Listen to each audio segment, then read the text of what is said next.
Je reviens sur la question de la division sociale. Je crois qu'il y a nécessité d'une certaine étanchéité entre les classes sociales et que les gens ne se croisent dans la société que de façon superficielle.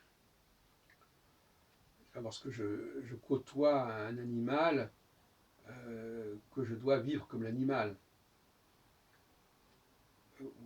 un pigeon ou un chien, etc. Donc, quand on parle de liberté, parce qu'il y a cette expression, oui, on peut être libre tant qu'on ne nuit pas. En réalité, c'est même pas ça. Le fait est que on ne peut partager qu'un minimum de choses avec des gens qui appartiennent à un autre milieu que le nôtre, tout simplement. Et moi, je pense à la chambre de bonne, qui est une notion qui a un peu disparu aujourd'hui, où les bonnes avaient leur chambre au 6e étage, comme dans ma famille, par exemple. Donc, elles étaient dans la maison, elles venaient, elles travaillaient, etc. Mais elles étaient séparées néanmoins, elles n'habitaient pas dans l'appartement, elles habitaient dans une annexe de l'appartement qui était au 6e étage, on appelle la chambre de bonne. Aujourd'hui, il y a beaucoup de gens qui habitent dans des chambres de bonne, pour d'autres raisons, mais l'architecture elle-même prévoyait cela, avec ce qu'on appelait aussi l'escalier de service. Et on dit d'ailleurs, il n'y a pas de grand homme pour son valet de chambre, etc. Donc la promiscuité n'est pas une bonne chose. Les bonnes ne mangeaient pas avec les maîtres. Les bonnes n'assistaient pas au repas. Enfin bon, peu importe. Mais en tout cas, il y avait des limites à la promiscuité et à la cohabitation. Et c'est ça qu'il faut faire. Il faut que les gens cohabitent, mais jusqu'à un certain seuil. Alors je dis, autre parenthèse, que j'ai vu hier un très beau film qui s'appelle Alpha, qui se passe à l'âge paléolithique, et où on voit l'homme préhistorique, si on peut dire, domestiquer, apprivoiser un loup. Et à la fin du film, on voit les hommes qui,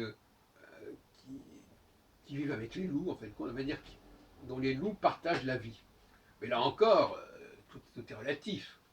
C'est évident que c'est pas parce qu'on se sert d'une machine qu'on vit comme une machine, c'est pas parce qu'on se sert d'un animal qu'on vit comme un animal, etc. Donc il ne faut pas non plus extrapoler dans ce genre de situation. Il y a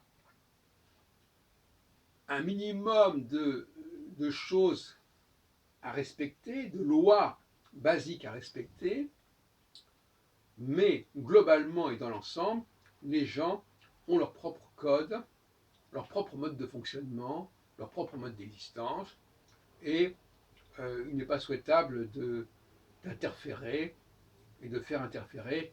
C'est pour ça que je ne suis pas du tout scandalisé par le fait que telle population souhaite se retrouver entre elles.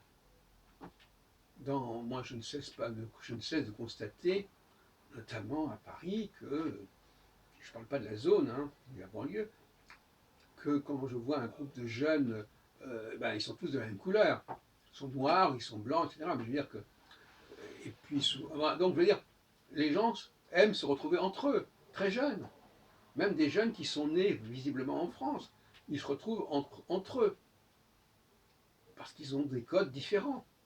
Pourquoi vouloir entraver ce genre de processus qui est naturel?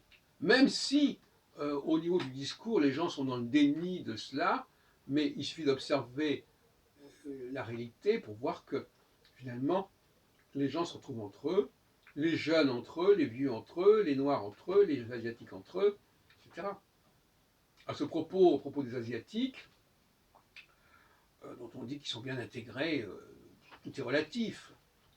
On voit bien que lorsqu'on a un groupe d'asiatiques dans un transport en commun, par exemple, ils ont des modes de fonctionnement qui ne nous conviennent pas.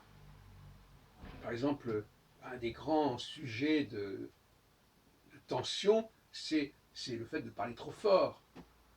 Et l'autre jour, il y avait des enfants asiatiques qui parlaient très très fort, on n'entendait qu'eux, et les parents n'intervenaient pas. Donc voyez-vous, il faut aussi regarder cela. Il y a des comportements chez les Asiatiques qui sont pas idéaux. Hein. On dit les Asiatiques, ils font tout ce qu'il faut, etc. Jusqu'à un certain point. Sauf qu'ils vivent entre eux.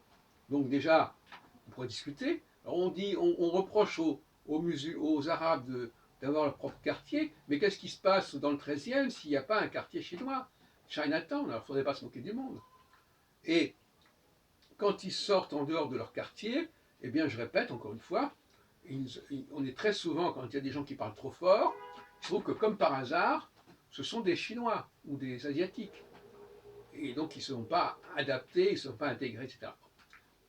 Ce sont des tensions qui peuvent exister, mais il faut absolument que dans l'espace public, les signes ostensibles, non pas de religion, mais de culture, de langue, de fonctionnement, soient aussi discrets que possible.